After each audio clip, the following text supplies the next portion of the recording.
Welcome back to the channel, guys. Today we're back at the farm and I have some new birds that I'm bringing in. They're right behind me, but you won't get to see them yet. Let's bring them inside and I'll show them to you a little bit later.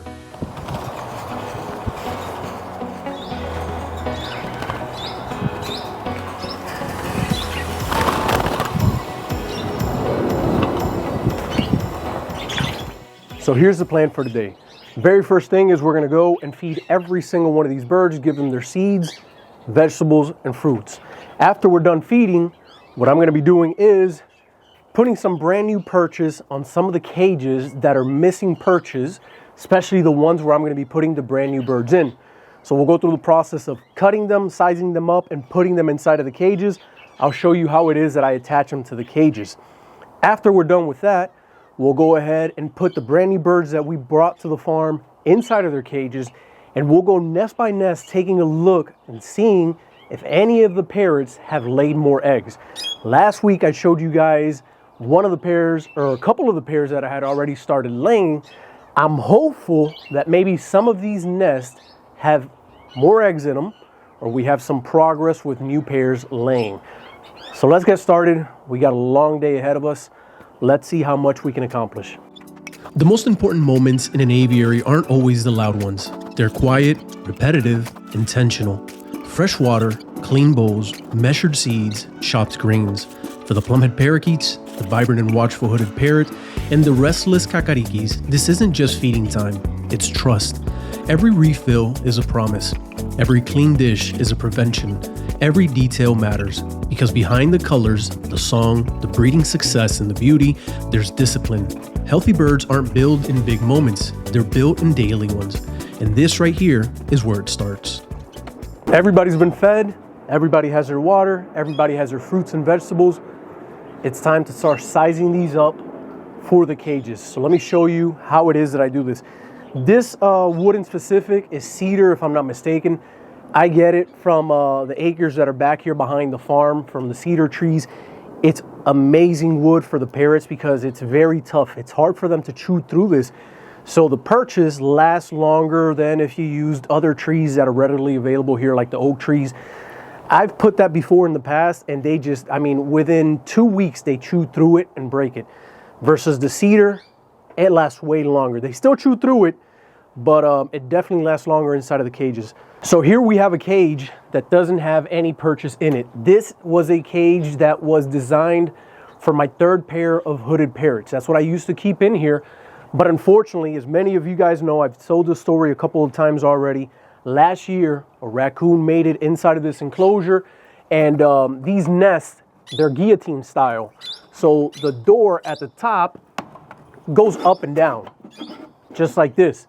A raccoon apparently came, got to the top here, lifted up the door like this, was able to reach inside and take the eggs that that pair was incubating, but left the door up the same way that you see it now.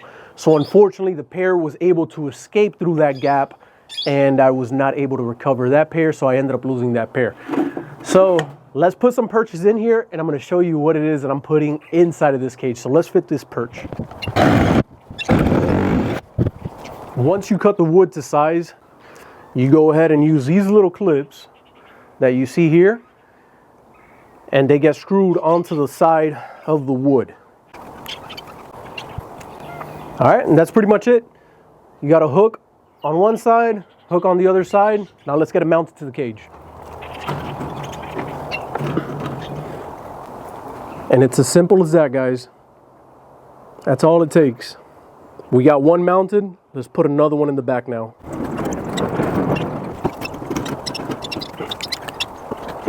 So the perches are in place. Now time to take a look at the new birds that are coming to the farm. Let's start with the very first one. So here is the, don't bite. So here is the very first one that we're bringing. This is a blue Kakariki male. Last week's video, I showed you guys a single female that I had. Stop biting me. I showed you guys a single female that I had. This is the male that my friend gave me. Let's see, hopefully they pair up good. Let's put them in here with her.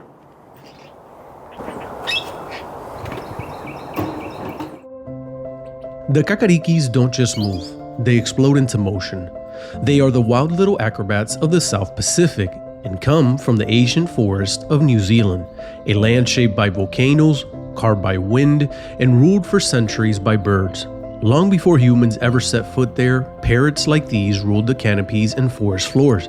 Kakariki means little green in the Maori language. Simple, almost modest, but there's nothing modest about their personality.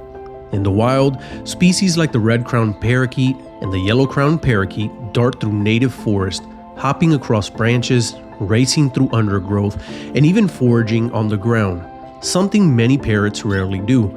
They are curious, fearless, and endlessly busy. If there's a leaf to flip, bark to shred, or a hidden seed to uncover, they'll find it. Unlike many parrots that perch and observe, Kakarikis are explorers. They climb like monkeys. They sprint instead of waddle. They investigate everything. Their energy feels less like a bird and more like a spark. But their story isn't just one of color and chaos. When humans arrived in New Zealand, forests were cleared and predators were introduced. Populations declined. Some island species vanished entirely, yet the red-crowned and yellow-crowned Kakarikis survived. Resilient, adaptable, determined. Conservation efforts in New Zealand have helped stabilize wild populations, and aviculture has helped preserve bloodlines around the world. In captivity, the same wild spirit remains.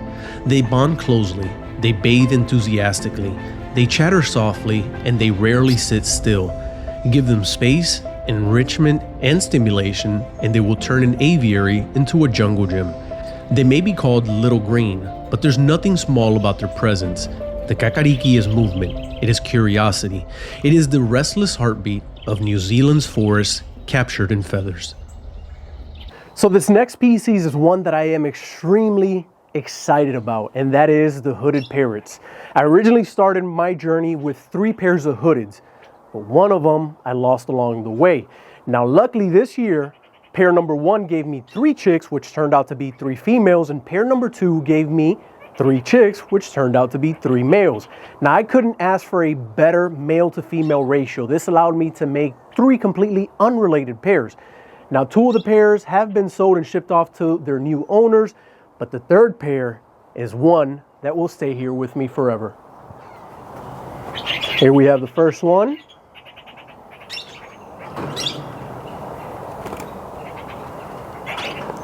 Second one.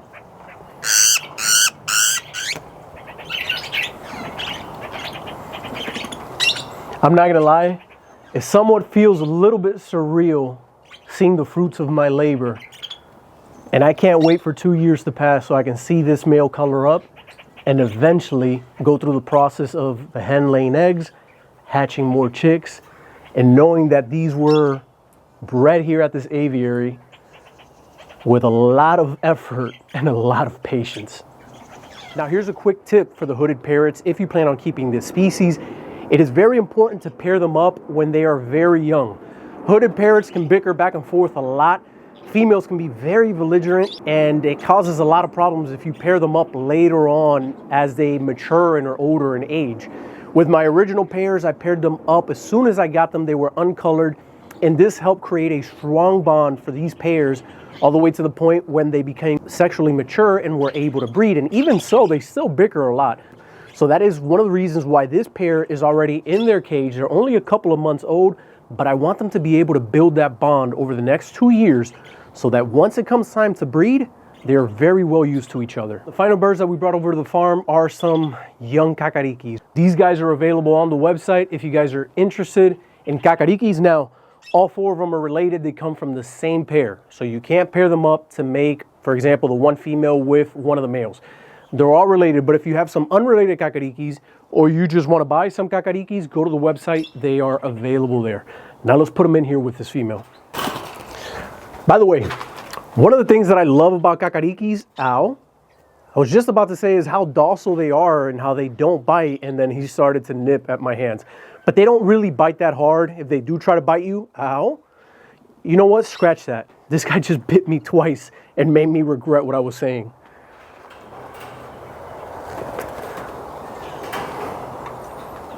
Ow! Here's another one. These guys are beautiful. Their color is just amazing.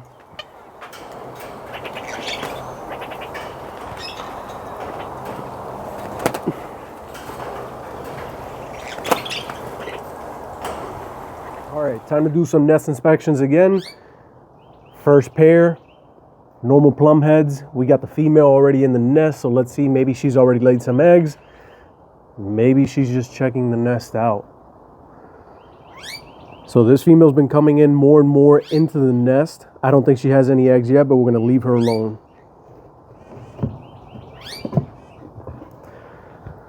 By the way, this second cage right here, that thing is empty. I need to find a pair of parrots that I can put in here. Go to the comment section and let me know what you think I should get. Try not to go too expensive. Don't say African Greys or Amazons or something that's thousands of dollars. Try to pick something that's $1,500 or less. Nice, cool pair of parrots that I could buy and stick inside of this cage. Let me know in the comment section. Moving on to the next pair, which is the split Lutino male with the Lutino female. She's inside of the nest. I'm sure this hen's already been laying.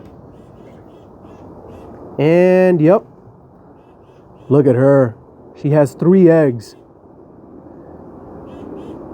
All right, we're gonna go ahead and collect these eggs. So let's try to get her out of the nest. Come on, mama. Let me show you really quick what I did. So I pulled out 3 of the eggs that she's already laid. And let me explain real fast. The reason why I pulled out those eggs is because in the past, that hen in specific has done horrible at incubating. Some of the eggs have come fertile. Some of them had died throughout the process of incubation because she has sat on them improperly. So this year, I'm not taking any chances. I know that she usually lays around 5 to 6 eggs. So I plan on pulling the first 3 out now because she's just about to start incubating. Take them home, put them in the incubator, put fake eggs in here, which I've already done. You can see the fake little eggs in there.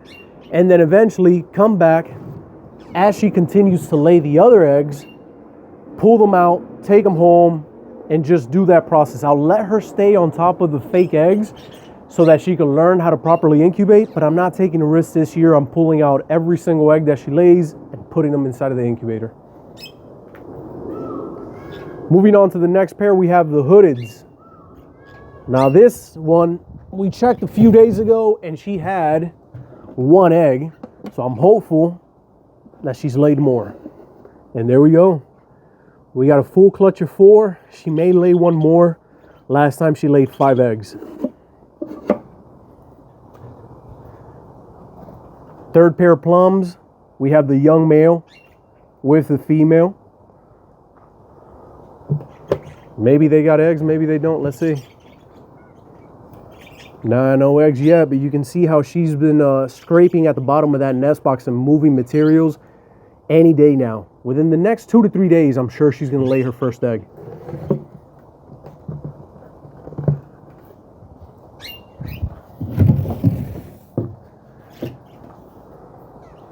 Hooded Parakeets number 2. This pair had 4 eggs, if I'm not mistaken, the last time that we checked.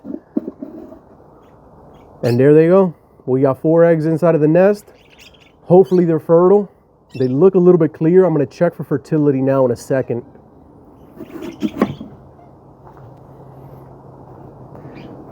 Last pair of plum heads. Now this girl's in here. She is incubating. She had 4 eggs. I showed you guys that last week. What I ended up doing was, I got freaked out. I said I was gonna let her incubate because she's very good at incubating. But I didn't want to risk it. I just took them home. They've been in the incubator for the last 3 or 4 days now. All 4 eggs are fertile, so we're looking good. And then moving forward are the ones that we just put in here. The third pair of Hoodeds, the Kakariki pair, and the young Kakarikis. All right, so we got the eggs home, and the very first thing that we're gonna do now before we put them in the incubator is mark each one of these eggs so we know what pair it belongs to. And these belong to plumhead pair number 2. So every single one of them is going to get the number 2 written on it. And this way we don't confuse them with the other eggs that we already have inside of the incubator. All right, guys. Well, this is going to be the end of the video. I'm extremely excited. Brought 3 more eggs into this incubator. So far, 4 are fertile from pair number 4. And now we have 3 from pair number 2. And hopefully within the next couple of days, we will continue to bring more eggs into this incubator. Can't wait to see what happens. Like they say, it's not over until the fat lady sings. I have a very long way to go, but I'm very excited with what I've been able to achieve so far. Are they gonna hatch? Am I gonna be successful? Who knows? Subscribe for future videos if you want to follow along. Like if you've enjoyed this video. And like always, we'll see each other in the next one. Bye.